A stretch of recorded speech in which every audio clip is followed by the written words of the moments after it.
Biringan, ang lungsod na hindi nawawala. Bago tayo magsimula, maaari bang pang-pasubscribe ng aking YouTube channel, Miss Cyrus Story. Salamat. Tahimik ang gabi sa summer. Kapag umuulan, hindi lang dahil sa patak ng ulan, kundi dahil parang may nakikinig sa dilim. Sa ganitong mga gabi, nagsisimulang gumalaw ang mga bagay na hindi dapat ginagalaw at lumilitaw ang mga lugar na hindi dapat makita. Isa na rito ang biringan. Hindi ito basta alamat na kinata ng mga matatanda para takutin ang mga bata. Ang biringan ay isang lungsod na naroon, ngunit hindi palaging nandito.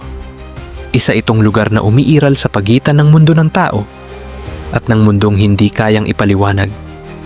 Ang paglalakbay ni si Elias, ay isang karaniwang lalaki. Driver ng bus, tahimik, masipag at kontento sa simpleng buhay. Tuwing gabi, tinatahak niya ang parehong daan pauwi sa kanyang baryo. Alam niya ang bawat kurbada, bawat lubak, bawat puno sa gilid ng kalsada. Ngunit isang gabi, nagbago ang lahat. Malakas ang ulan. Halos wala nang makita sa unahan. Pinabagal niya ang takbo ng bus hanggang sa mapansin niyang biglang naging makinis ang kalsada. Wala nang lubak, wala nang putik. Ang paligid ay maliwanag. Mas maliwanag kaysa sa mga ilaw ng bayan. Napakunot ang noo ni Elias. Hindi ganito ang daang ito, bulong niya. Ngunit hindi siya huminto. Sa unahan, may lungsod na unti-unting lumilitaw.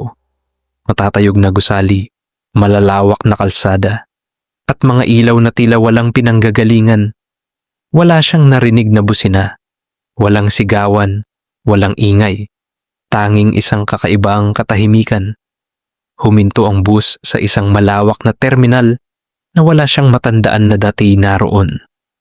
Ang lungsod ng pangarap pagbaba niya, sinalubong siya ng mga taong maayos ang pananamit. Lahat ay mukhang maayos, malusog, at kalmado. Walang bakas ng pagod sa kanilang mga mukha. May isang babaeng lumapit sa kanya. Mahaba ang buhok, maputla ang balat, at may matang tila nakakabasa ng isip. Maligayang pagdating sa biringan, sabi nito nang may banayad ng ngiti. Hindi niya alam kung bakit, ngunit sumunod si Elias. Sa loob ng lungsod, walang kahirapan. May trabaho agad para sa kanya. Madali, magaan, at mataas ang sahod. May pagkain na hindi nauubos. May tahanan na hindi nasisira. Hindi siya nagugutom. Hindi siya napapagod. At hindi siya nagkakasakit. Ngunit habang tumatagal, may mga bagay siyang napapansin. Walang bata sa lungsod.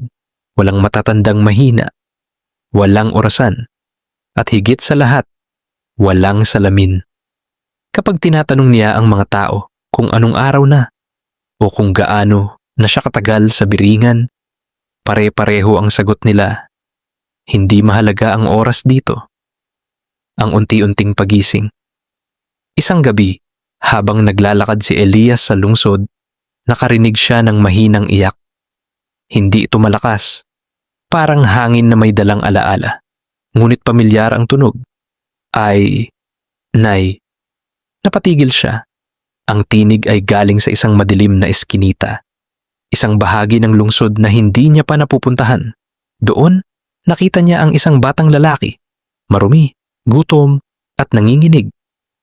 Hindi ka dapat nandito, sabi ng bata. Bakit? Tanong ni Elias. Dahil kapag nanatili ka pa, sagot nito, makakalimutan mo kung sino ka. Sa isang iglap, nawala ang bata. At sa unang pagkakataon mula nang dumating siya, nakaramdam si Elias ng takot. Naalala niya ang kanyang ina, ang kanilang maliit na bahay, ang tunay na mundo, magulo, mahirap, ngunit totoo. Ang pagpilit tinangka niyang umalis sa lungsod, ngunit muling lumitaw ang babae. Hindi mo kailangang umalis, wika nito. Nasa iyo na ang lahat. Totoo ba ito? Tanong ni Elias. O panaginip lang? Ngumiti ang babae, ngunit malamig ang mangiti. Kapag umalis ka, sabi nito, hindi ka na makakabalik. Mabuti, sagot ni Elias. May mga lugar na hindi dapat balikan. Sa sandaling iyon, gumuho ang paligid. Naglaho ang mga ilaw, nawala ang lungsod, at ang katahimikan ay napalitan ng tunog ng ulan. Pagbabalik nagising si Elias sa loob ng bus, nakahinto sa gilid ng kalsada. Umaga na, basang-basa ang kanyang damit. Ang relo niya ay gumagana muli. Pagdating niya sa baryo, sinalubong siya ng kanyang ina.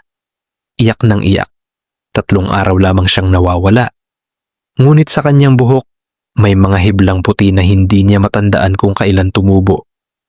Ang babala, hanggang ngayon, may mga driver na nagsasabing may lungsod silang nakikita sa gitna ng dilim.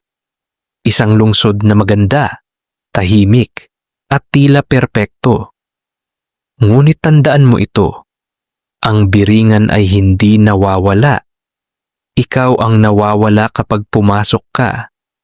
At kung sakaling makita mo ang isang lungsod na hindi mo hinahanap, huwag kang bababa.